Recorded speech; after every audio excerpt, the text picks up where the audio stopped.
bakelu kama en camp bakelu kama bile en camp nga oyebi ke na oyo kasango ya biloko makambo na moni na mayo na bato bazwi ba mayo bakela nango bisika na bango papa maya nkambo wana eza makambo eza makambo nazoyebisa bino bandeko nakomemela bino batémoignage dans ce mois parce que nous récoltons les témoignages. C'est formidable. Peuple congolais tomiyeba toluka toyeba touti wapi tokomi wapi tozokenda wapi. C'est très important. Alors tokoti na sujet na biso sujet mpenza oyo etouche mitema na biso ngwangu en tout cas tozwa nano débat wana ya ndeko Kamere na UDPS tout ça totia wana no pembeni ndeko soki tango ezali na banda tokozwa ngo. Alors comme l'actualité c'est la réplique du gouvernement à travers la bouche de son excellence Mouyej Manguez Mons. Parce que Moudasimbi sécurité en bout. Nathalie c'est rare mon ministre Mouyej na kanda ne mazalire et tikalega mukawa na kokolia mimi. Et ça j'ai aimé. C'était l'attitude qu'il fallait. Vous sentez que non, il y a quelque chose qui ne va pas. Alors, papa Papita. Oui, papa Luchem. Tango yo lande Human Rights Watch. Allégation ya Human Rights Watch. Tango lande réplique il y a le gouvernement na biso point. Parce que vous que le ministre Paul c'est toujours sous l'impulsion du chef de l'État. Le président de la République Joseph Kabila Kabange. Alors, pour nous, il s'agit de commentaire nous en avons ça. Merci, Papa Lushima. Particularité, il y a ma casse Zali qui est Nazala qui n'a qu'à Sali. Pendant ce temps, vous préparez déjà point de presse, extrait. N'assista qui personnellement n'a point de presse. Nalanda qui, je pense, c'est qui réaction qui 48 heures après, rapport. N'américain qui autant un rapport en gros les 54 ou les 56 pages, je ne sais pas. Rien que lecture il y a rapport et démontrer qu'il y a incohérence. Déjà, Ebele Nakati n'a pas grave allégation. Ok, organisation des droits de l'homme et qui se permettent au sein dans un État souverain. Mais il était important pour tous orientation à communication. Toi, un peu, généralement, s'il donne l'instruction, va réagir. Ça veut dire que trop est commis, trop.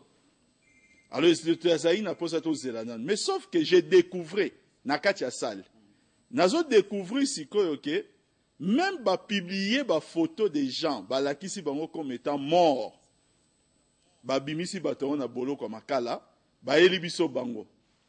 Na découvert deuxième réalité. Ministre Azo Banabiso comment human rights ba travaillaka. Na ba source na bango ya ba information. Que ça y n'a biso ba congolais pour 200 ou 300 $. Tolobi que to que nous coste la mboka makambo. Quel est oui. Parfois $10, $20. Ozo coste la mboka no mo makambo. Parfois même pour attendre la piste le côté mais pour na moté ma mapeka kapo lokola ya lokola batangas na bango bazana pouvoir te donc photo baby ça va payer. Voilà. Alors omoni papa Lushima peut-être ba congolais tous en mémoire courte. Oyebi M23 o esali pasi na kati ya mboka na biso. Tanto koma ikozwa avance militaire si bango. Est-ce que Congolais ko se rappeler rapport nini ebimaki po na ba meka ko toucher moral ya ba troupe na biso. Ba lobeli ba profanation ya ba cadavre M23. Oyo ke na secrétaire général ya ONU Ban Ki-moon a monté au créneau pour faire une déclaration. Non, peuple congolais, hein, je pense qu'à un certain moment, tu répètes à Kayango, que civilisation ya munene, et kweyaka, et bebaka, soki na kati ya mboka, bino moko bozali na boyokanite, bozali na bokabwani. Pourquoi est-ce que tokoki ko se mettre d'accord te, tozala elongo? Na makambo o etali batu bazo utali banda. Maintenant qu'est-ce qu'on doit déduire? To déduire que madame Ida, to Scott Campbell, bako linga congolais koleka papa Lushima. to déduire que Madame Ida Tonani Scott Campbell bakolinga n'importe quel kuluna na kati ya mboka na biso koleka par exemple ministre Mouyeji. Il faudrait que Scott Campbell amekana koyebisa biso depuis akenda soki azwaki terre ko visiter ata Guantanamo abetela biso masolo na États-Unis d'Amérique na Guantanamo ba traiter ba terroriste ndenge nini. Parce que biso a tozali na affaire contre terrorisme urbain. Ba policier ba boma batu na mabanga. Ba abike ba brique. Na kati ya rapport ne ba bomela ba kuluna. Mais ole ba lakisa. Voilà. Ba boma pasteur kimbangiste na mabanga. Au lieu même Human Rights Watch alobela yango atamu kolomoko te. Wendeko. Non, image bazo la balobi ba policier abomi na mabanga, mais image bazo la biso image ba cadavre na balabala. Papa Lushima toro se rappeler kaka na kati ya mboka na biso oyo. Na contexte post électoral à 2011. Secrétaire général ya kala IDPS Jacques Chabani. Alingi akende wapi na Allemagne na conférence. Na aéroport vigilance à service de sécurité kange tala na kabakata document. Il y a plus de 400 pages. Na kati nini ba photo à Côte d'Ivoire. Ba photo mususu ya makambo ya kala ya Brazzaville. Mais po ba kende ko loba na libanda ke tala makambo Kabila. Non, même gout na RDCT. Makambo Joseph Kabila azo sala. Oyebi pourquoi est-ce que ngai na lobaka yango et na sima ba propos wana. Malgré tous ces complots, chef de l'État a résistera toujours parce qu'il n'a pas du sang dans les mains. Na webisio, na justice a mukilinde to yebele onpe ya Nzambe. Kabakata makambo oyo balukelaka ye. Oyo balinga ko kosela ye. Soki ezalaki makambo ndenge yo Papa Lushima olobake, bakoselo makambo bakuto na ngote. Soki bakute na makambo wana mbele mboko makambo so seleka. Bolobi ke général Kanyama. Yende bino ONG droit de l'homme. Bozo na kati ya mboka ya batu, boye na rapport à lokuta, mais bozo senga nini, ba longo la général Kanyama, mais bosuki wana te. Bozo le basusu ke général Kanyama azwa kaba instruction uti wapi et uti na likolo. Alors que nyonso ezalité. Que fleuve Congo, oh non fleuve Congo to boa kaba nani, ba cadavre mususu na fleuve Congo to yepte so basu ba monela ba cadavre ngo wapi. Bazo luka nini na kati ya mboka na biso. Eloko esalaka pasi makasi. Okomona muta uti poto. Aye ko travailler na mboka na biso. Après 2 ans na mboka na biso, a komi expert ya région. C'est-à-dire a komi expert à RDC koleka Papa Lushima. Oyo motolu bakunda awa. Voilà. Oyo bandi école primaire. Akobetelo masolo ya ndenge yako makelele, ya okanga makelele. Akobetelo lisongo njango na kede. Madame Ida komi expert ya RDC, koleka biso. Scott Campbell a komi expert à RDC, koleka biso. Pona nini? Parce que soubasima ezali ni motema mabe, kaka ya ba Congolais oyo bazali na kati ya pour ya opposition. Sali ba impérialiste ya libanga na ya kati basangani. Kokinga koteka mboka na biso. Kabakata rapport à 400 pages. Botie ba photo le kuta bongo ke na poto bono lakisa mindele makambo oyo esalema na kati ya mboka na biso te. Bayebisa ngai na ba pays nyonso oyo limitrophe toza nango na kati ya RDC. Esika nini bamona opposition aza na liberté koleka République démocratique du Congo. Nini balobaka te biso nyonso à un certain moment et révoltaka biso. Tout le monde a même que et comme même excès ya démocratie. Oyebi yango très bien. Mais mi konti basalaka nini? Basalaka msala ko tempérer. Et loko nini oyo bokoyi ko sola entre bino te ke ono kosela nde mboka makambo epa to libanda. Bande komsu na braza okoyoka tango to ndao kende kuna ça fait ba mois quelques mois mona bokenda boy. Bazo tunaka. Yango bino kuna vraiment bakozamina batala ka télévision te.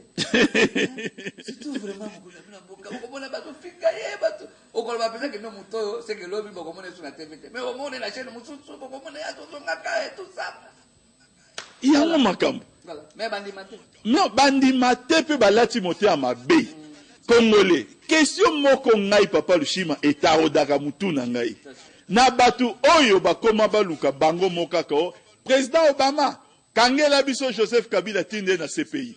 Oh, ça dit, eloko mba lukaka toujours et pas ya mutu kaka mabe et pas ya mutu. Sikoyo, question me tunaka.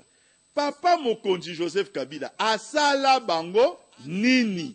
Mais papa, parce que presse le sala, c'est le pas plusieurs fois. Toi aussi, tu l'as qui ça moi. Obi, et ça na magazine mon babengi Jeune Afrique. N'est-ce pas? Oui. Jeune Afrique. Bah si bah publier à la une peut-être ça dit nini baluka ce qui va kokuta kombo ya Joseph Kabila Kabange so ba kokuta parmi ba franc-maçon. Ya mokilo. C'est publié dans Jeune Afrique. Oui. Naïbiango. Alors, il y a aucun ici, parce que Bango Balobi Bango ne s'est pas dirigé Moki. Voilà. Vraiment. Et puis, il est là, boy. Attends qu'on a publié dans le thé. Le coup, les comiques, il commis à la mort du score. Bango, ya Makondi, ya Toto, ya Mokili, ya Mabele. N'est-ce pas? Bandi va imposer ce qu'on a Bakondi, ban son tiers monde. Même Bango on a déjà yo moko yebi makambo les kana pays kuna na poto. Oyo komike siko mwasi babala na mobali babala. Siko balingi ba imposer yango na Bakondi. Or mutu lokola Joseph Kabila Kabange na éducation ya kweli na ngone buso to yebeli agoni mangote. Oui, papa Mugabe alobaki dini. Alobi problème ezalité. Pongana ndima ona mboka na ngai. Ye moko président Obama. Akabwana nuna Michelle Obama. Alakisa biso abike tala ngai président Obama mobali na bali yeyo, mwasi na bali yeyo. Papa Lushima. Ofani na ndaku na yo. Omoni na biso awo. Ofani na kati ya ndaku.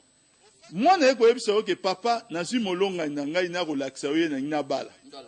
Otala be mwana zokotelo muninga na msusu mwana mobali. Akangi ba mesh, asali boye, akiti pantalon. O papa, mwasi na ngai soki bo mwasi te. Molonga ni na ngai na ngina bala yeyo. Wana mwana alingi opike crise. Kaka na moment na upa. Yango ne makamba za na pose ya kati ya mboka na biso. Molonga ni yango ye mwana mobali oyo yayo. Akeko za molonga ni na ye ya mwana mobali mususu. Akinda zupe pomba mutu makasi. N'est-ce pas? Tala ba paquet, mais alors ça le quoi les misanzo to pomba ba.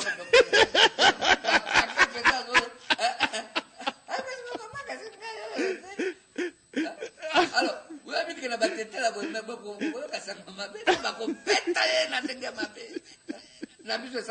papa, pardon, hein? Alors, Nani la salle, tout de suite, autant que la bino et le peuple congolais.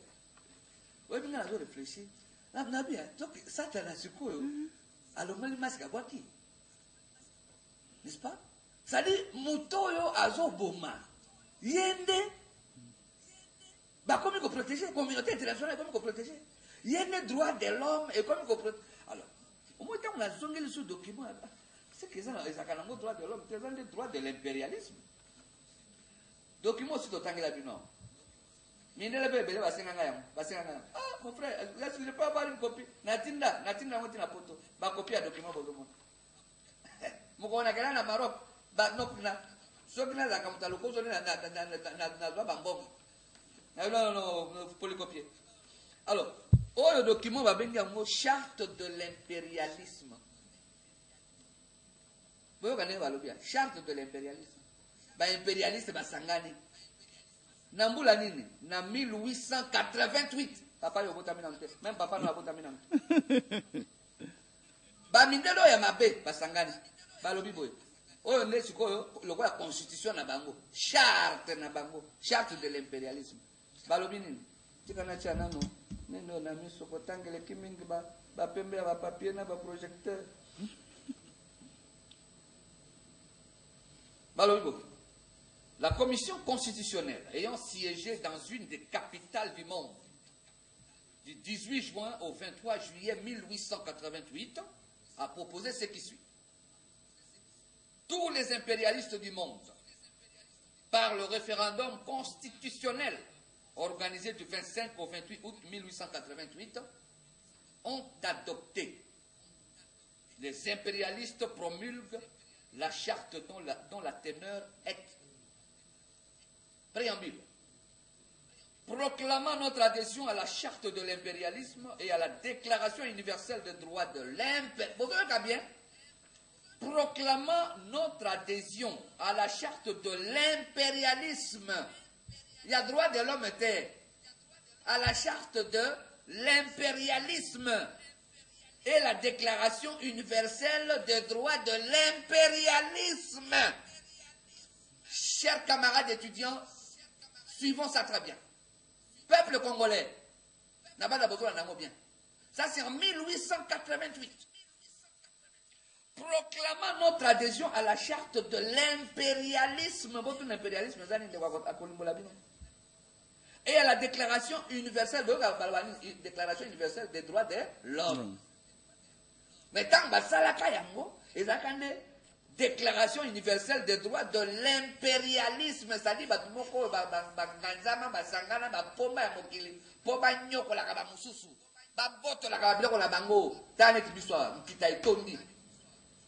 diamant, coltan, tout ça, ma belle qui toque au bac, vous me botez à Gomoko. Balingi même tout ça, Bilangate, Bukangalonzo, Baniko Bundisa.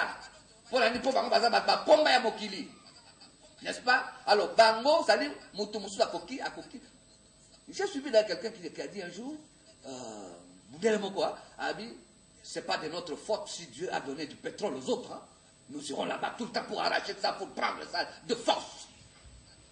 Talatina Balingi Batoumousou va fabriquer des armes. Parce que tant qu'on va courir sur tout ça, va bête, va bombe, tout ça. On va content du sang, pétrole, du sang, diamant, du sang et tout ça. Mawaming. Mais pas pour ça n'a gâté. Prophète Kimba Maloba, un jour viendra où le noir deviendra blanc et le blanc deviendra noir. Bah, maman, on a dit, comme on vit blanc. Bah, inondation de ça, maintenant, pas du tout. Nami Pepoé, bah, comment on peut savoir comment on va sentir, tout ça. Alors, proclamant notre adhésion à la charte de l'impérialisme et à la déclaration universelle des droits de l'impérialisme, soucieux de maintenir les pays du tiers-monde dans la misère, la division, les guerres, la confusion et l'anarchie, affirmant notre détermination politique, sociale et culturelle de nos pays en vue de mieux les exploiter et les piller. Les Boyoka. Ça c'est révoltant. Nous, impérialistes du monde entier, inconscients de nos responsabilités devant Dieu,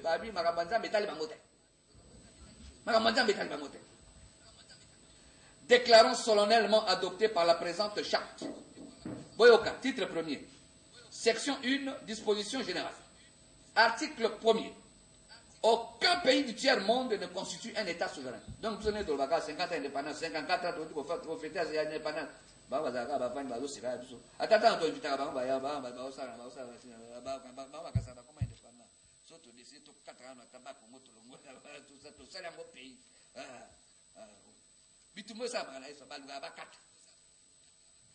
Et ça, c'est comme on a poto, mais ceux qui vont continuer de revenir sango. Ça la carte na biso, dessiner carte na biso ya munene, carte ya Rwanda te, carte ya Bamboka misusu te, kaka ya Congo, RDC peuple congolais. Ça la ya munene, ça dit ça va fumer le porte, n'importe qui kuna te. Tant aux autres kota boy, carte na biso ndezo ya biso, ils ont ya mayo. Basala mondelo moko euta kuna na nord na baituri kuna ekitati na bakote ya basakanya kuna na Katanga na sud Katanga et Kabola Congo en deux parties. Et c'est depuis avant 60 avant ton indépendance.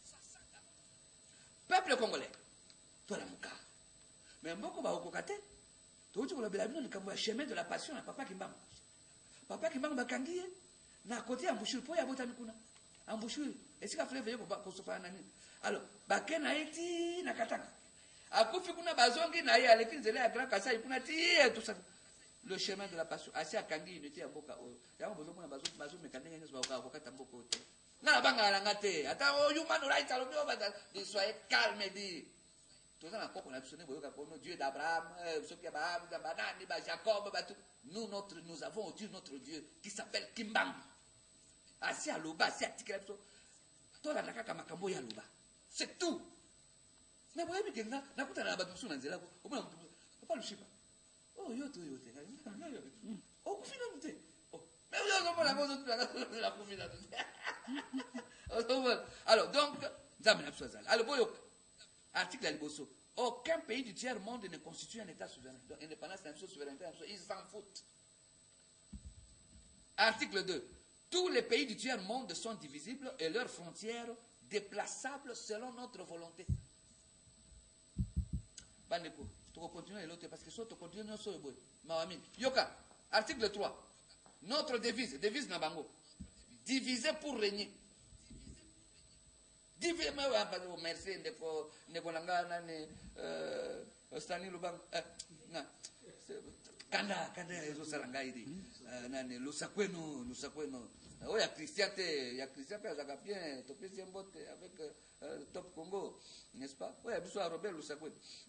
Alors abi papa Lushima bakisa pour mieux régner. Mamamingi. Alors notre devise impérialiste depuis 1888 basangana ka basala biloko. Notre devise diviser pour régner, conquérir, exploiter et piller, n'est-ce pas? Et piller pour remplir nos banques et faire d'elles les plus puissantes du monde. Ah non.